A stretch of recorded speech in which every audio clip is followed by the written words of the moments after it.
최근에 영국 런던에서 네 발로 움직이는 로봇이죠. 사족보행 로봇 세계대회가 열렸습니다. 여기서 2등을 한 팀이 세계 최고의 공대라는 MIT, 그리고 1등은 어디일까요? 카이스트였습니다. 점수차가 많이 났다고 합니다. 우리 팀 전체를 이끈 카이스트의 명현 교수를 저희가 오늘 그래서 화상으로 연결했습니다. 교수님 안녕하십니까?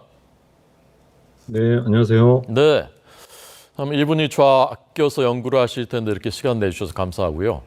우선 시청자들을 위해서 그 어떤 지금 연구를 하고 계신 것인지 또 어떤 마음, 어떤 자세로 하시고 계신 것인지 그것부터 좀 간략하게 말씀해 주십시오.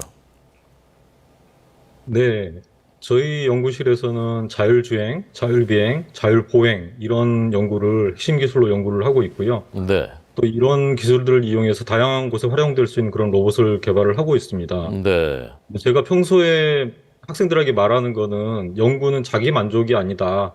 세상에 유익을 줄 수 있어야 되고 경제적, 사회적 임팩트를 지닌 기술을 개발해서 어떤 공공의 안전과 유익을 줄 수 있는 방향으로 연구해야 된다. 이런 말을 하고 있거든요. 그래서 네, 네. 이런 연구 방향에 따라서 앞으로도 공공의 유익을 위한 실용적인 로봇을 개발하는 것이 저희 목표가 되겠고요. 네. 그간에 저희가 유해 해파리 퇴치 로봇, 녹조 방제 로봇, 유출류 방제 로봇, 그다음에 화재 정찰용 드론이라든지 또 자원 탐사를 위한 생체 모방형 두더지 로봇 이런 것들을 개발한 게 그런 사례들이 되겠습니다. 네. 자기 만족을 위해서가 아니라 공공의 이익을 위해서. 그래서 이제 이 사족 보행 로봇도 이제 그래서 주목하는 것인데요. 사족 로봇이라는 것이 이제 어떤 것인지 좀 더 설명을 해 주십시오. 네, 사족 보행 로봇은 말 그대로 네 발로 걷는 로봇이 되겠고요. 네, 네. 우리나라의 대표적인 휴보, 그다음에 보스턴 다이나믹스의 아틀라스라는 이족 보행 로봇을 많이 보셨을 것입니다. 네, 네, 그런데 네. 이런 이족 보행 로봇은 걷는 데 있어서 안정성이 많이 문제가 됩니다.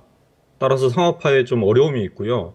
그런데 사족 보행 로봇은 세 개의 다리만 지면과 닿아 있으면 넘어지지가 않기 때문에 네, 네. 훨씬 안정성이 있어서 상업화도 많이 되고 있다고 보시면 될 것 같습니다. 뭐 네. 축구나 달리기 이런 것도 할 수 있는 그런 사족 보행 로봇 기술도 많이 개발이 되고 있습니다. 네, 네. 자, 저희가 지금 사진 보여드리고 있는데 이번에 우승한 바로 그 로봇입니다. 이제 걷는 걸 궁금해하시니까 시청자들께서 걷는 거 보여드리겠습니다.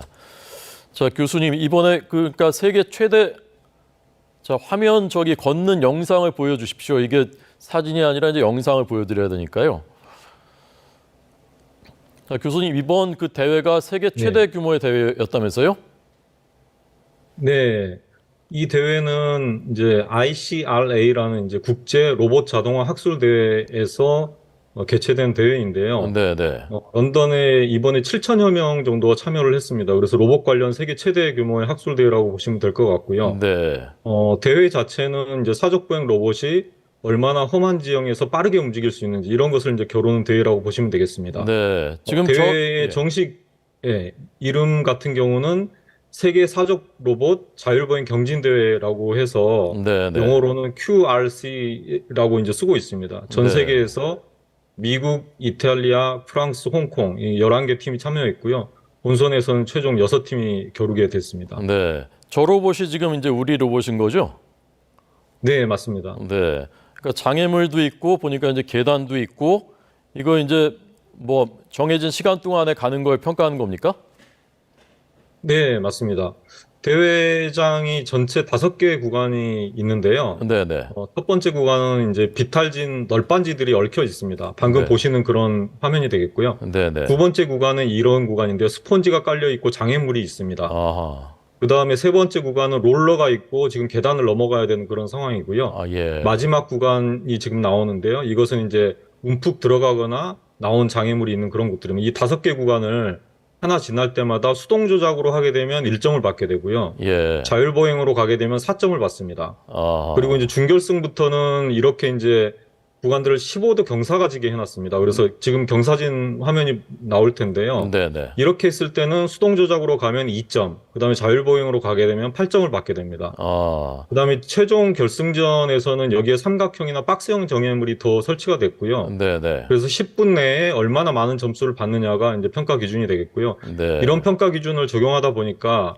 자율보행을 얼마나 빨리 하느냐, 이게 바로 우승의 관건이 되겠습니다. 네. 자, 저 로봇이 이제 그 우리가 이번에 세계 대회에서 우승한 바로 그 로봇이고요. 차이가 많이 났다고 하면 우리가 246점인데 2등이 MIT인데 60점이니까 거의 200점 차이가 나는 압도적인 이제 우승을 차지한 우리의 로봇입니다. 교수님, 이게 그 아까 이제 연구는 자기 만족이 아니라 공공의 이익을 위해서 이제 하는 것이다 말씀하셨는데 이 로봇 이제 굉장히 재미있는데 이게 실생활에서는 이걸 뭐에 쓸 수가 있을까 궁금해하실 것 같거든요, 시청자들께서. 실생활에서 저희가 여러 방향으로 쓸 수가 있을 것 같습니다. 네, 저희가 지금 개발하고 있는 것은 사실은 이제 비정형 지역이라 그래서 네, 울퉁불퉁하거나 험준한 지형에서 자유롭게 움직일 수 있는 그런 사족 보행 로봇을 개발하는 게 목표가 되겠는데요. 네, 네, 이런 거 말고도 뭐 건설 현장 감독이라든지 뭐 정찰이라든지 감시 이런 것들을 수행할 수가 있겠고요. 네, 또 재난 상황에서 사람 대신에 여러 가지 작업들을 스스로 수행할 수가 있겠습니다. 네. 예를 들어서 변전소, 원자력 발전소 이런 곳에서도 관심을 많이 가지고 있습니다. 왜냐하면 아, 어떤 재난 사고가 났을 때 네, 사람 네. 대신 갈 수 있는 그런 무인화가 필요하거든요. 그래서 아, 그 활용성을 많이 탐색을 하고 있고요. 예, 또 생활 속에서도 생각을 해보자면은 노약자 산책을 도와준다든지 간호보조를 한다든지 택배 아, 물품 운반한다든지 네, 우리 심부름도 해줄 수가 있겠고요. 또 더 넓게 생각을 해보자면 우주 무인 탐사 이런 분야에도 적용이 가능할 것 같습니다. 네. 제가 그 대회 영상 봤더니 아까 이제 그 코스를 쭉 가다가 어느 곳에서 이제 넘어지더라고요. 넘어지니까 그 이제 복원하는 그 모습이 있던데 그거는 이제 어떻게 하는 건지 좀 설명해 주십시오.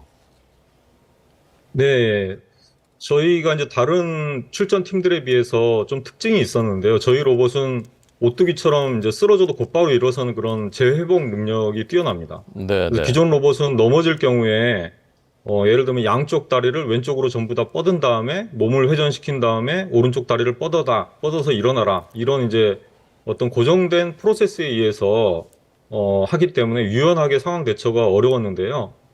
저희 학생들이 아이디어를 냈습니다. 이제 시뮬레이션 환경에서 로봇을 공중에서 떨어뜨려서 다양한 추락 환경을 구현해서 로봇이 다시 일어서면 보상을 주고, 못 일어서면 페널티를 주고 하는 식으로 강화 학습이라는 것을 시켜서 네, 네, 저희가 성공적으로 이 재회복 능력을 구현할 수가 있었고요. 네, 로봇을 일부러 이렇게 추락시킨 다음에 센서부를 충돌하지 않고 다시 회복할 수 있는 이런 기술, 이거는 이제 처음 시도되는 사례가 되겠습니다. 예.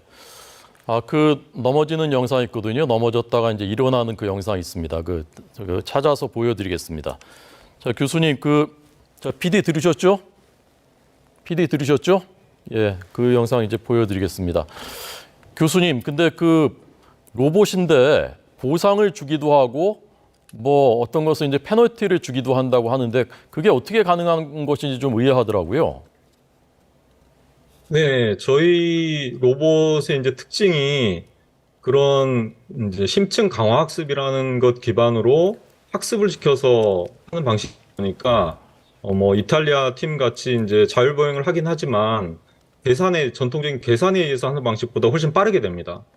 그래서 이것을 하기 위해서 저희는 드림워크라는 제어기를 만들었고요. 드림워크라는 제어기 자체는 그 심층 강화학습이라는 신경회로망으로 구성이 되어 있습니다. 그래서 네. 시뮬레이션에서 모든 이런 훈련을 시켜주고요. 시뮬레이션 상에서 여러 가지 다양한 환경을 꾸며주고, 예를 들면 계단이라든지 울퉁불퉁한 곳이라든지 미끌미끌한 곳이라든지 이런 것들을 이제 시뮬레이션 환경에서 꾸며주고, 그 환경에서 로봇이 잘 걷게 되면 이제 리워드라는 상을 주게 되고요. 보상을 네. 주게 되고, 그 다음에 잘 걷지 못하면 페널티를 주고, 그래서 점점 자기 자신이 리워드를 받는 방향으로 학습이 되도록 했습니다. 그래서 이거는 개인 PC에서 뭐 1시간 정도만 학습을 시키면 되는 그런 굉장히 빠른 학습 방법이 되겠습니다. 그래서 다 학습시킨 다음에 곧바로 로봇에다가 그 신경회로망을 그대로 카피만 하면 로봇이 실제 환경에서도 잘 작동하게 됩니다. 네. 교수님, 이 로봇이 이제 AI 기술하고도 관련이 돼 있는 겁니까? 본인 그 로봇 스스로가 이제 학습도 하고 그걸 그 인지도 하고 그 극복도 하고 할 수 있는 겁니까? 네, 맞습니다. 그래서 이런 기능을 이제 뭐 외국에서는 공간지능, 우리나라에서는 이동지능이라고 부르고 있거든요. 네, 그래서 네. 이동하는 데 필요한 지능 기술이라 그래서 거기에 AI 기술들이 많이 쓰이고 있습니다. 그래서 네. 저희가 만든 드림워크라는 기술 자체도 AI 기술 중에 하나인 심층 강화학습이라는 그런 기법을 사용해서 학습을 시켰다고 보시면 되겠고요. MIT 같은 경우도 학습에 의해서 움직임을 하는 그런 동작을 보여주긴 했거든요. 드리블 네. 봇이라고 명칭이 되어 있습니다. 그래서 뭐 이렇게 드리블 하듯이 로봇이 가긴 하지만 전체적인 자율 보행을 실패를 했기 때문에 좀 점수가 많이 못 났지 않았나 그렇게 생각이 됩니다. 네. 교수님 이제 한 가지 걱정되는 것은 저 로봇이 이제 그 많은 것들이 이제 학습을 하고 앞으로 이제 아까 뭐 택배도 이제 운반할 수 있고 여러 가지 이제 할 수 있다고 하셨는데 AI가 이제 자기가 이제 학습도 하고 자기가 움직이기도 하고 이렇게 되면은 혹시 위험성은 없을까? 이제 그런 그 우리 일상 속으로 들어오게 되면 그런 이제 걱정을 하게 네. 되거든요.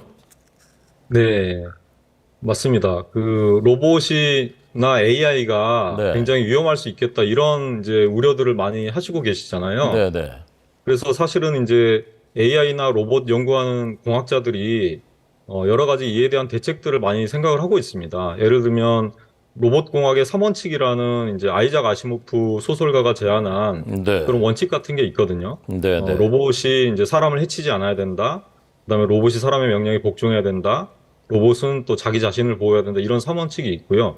또 마지막 0원칙이 로봇은 인류 전체에 해를 끼쳐서는 안 된다라는 원칙이 있거든요. 네, 네. 그래서 이런 원칙을 잘 지켜가면서 로봇 공학자들이 윤리의식을 가지면서 개발을 해야 되지 않나 그렇게 생각을 합니다. 네. 교수님 끝으로 이제 이번에 우리 학생들이 이끌고 참여를 하셨는데 교수님 보시기에 우리 한국 학생들의 뭐 장점이랄까요, 강점이랄까요, 또는 우리 그 젊은 세대들하고 같이 일하시면서 느끼신 점 이런 게 있으면 끝으로 좀 말씀해 주십시오. 네, 저희 학생들이 한 8명 정도가 한 팀을 이뤄서 이번에 나갔었는데요. 네, 학생들이 엄청나게 열심히 했습니다.